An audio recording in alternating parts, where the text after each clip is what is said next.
當各界關注78歲嘅國安犯黎智英，晚年有20年將喺獄中度過，案中2名90後被告嘅教訓亦都值得各界深思。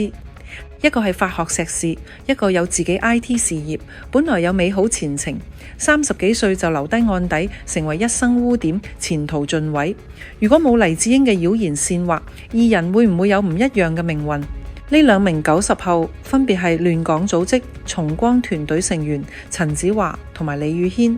二人喺2019年點樣搭上黎智英呢？關鍵詞係制裁同錢。當時陳梓華嘗試幫李宇軒揾資金，為 G20 團隊喺海外媒體登國際遊說廣告，以推動外國制裁中國同香港特區。陳梓華通過李柱銘揾黎智英支持，再經 Mark Simon 得到黎智英500萬元資金推進呢件事。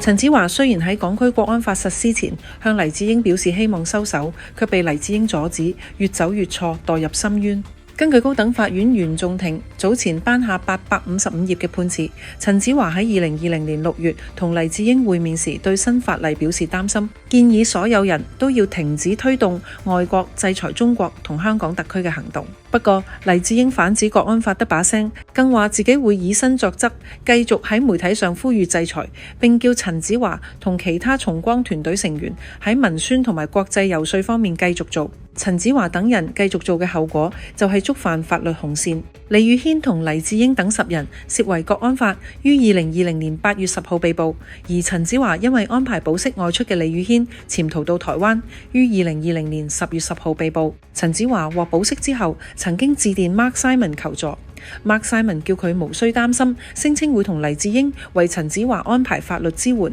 亦都會喺美國安排後路俾你。不過 Mark Simon 所謂嘅後路，竟然係叫陳梓華繼續做好國際遊說，推動制裁。最終陳梓華喺2021年2月15號因涉違國安法再次被捕，扣押期間一度情緒崩潰，被移送到小欖精神病治療中心。呢2位90後嘅第一步已經行錯咗，洗濕咗個頭嘅結局就係同黎智英一齊攬炒。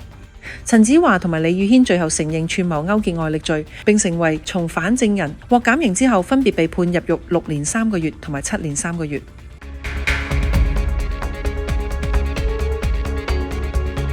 根據法庭嘅被告背景介紹，李宇軒現年35歲，本來係一名電腦程式員，接 IT 項目，多年打拼有啲成績，累積咗400萬存款。34歲嘅陳梓華喺英國出生，喺英國取得法律學士學位，並喺香港取得中國法碩士學位，曾經喺香港一間律師行擔任律師助理。咁樣良好背景嘅青年，本來應該有大好前途，卻喺反修例暴動期間，喺一連串嘅煽惑及激進化嘅鼓動之下，成立咗重光團隊，參與動亂同推動制裁等顛覆政權嘅行為。其實喺香港2019年嗰段動盪嘅歲月中，就有超過2400人犯下同動亂相關嘅罪行，當中唔少年輕人更因而入獄，而呢啲年輕人都係人哋嘅孩子，偏偏見唔到黎智英嘅仔女。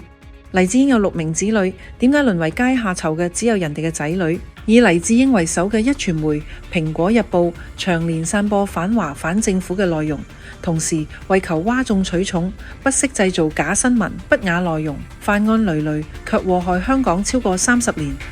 特別係荼毒香港年輕一代。2019年修例風波，該報更多次散播虛假消息，煽動仇恨，煽動社會對立，包括渲染咩火魔法師等美化打砸燒罪行，鼓動青年以暴力違法抗爭。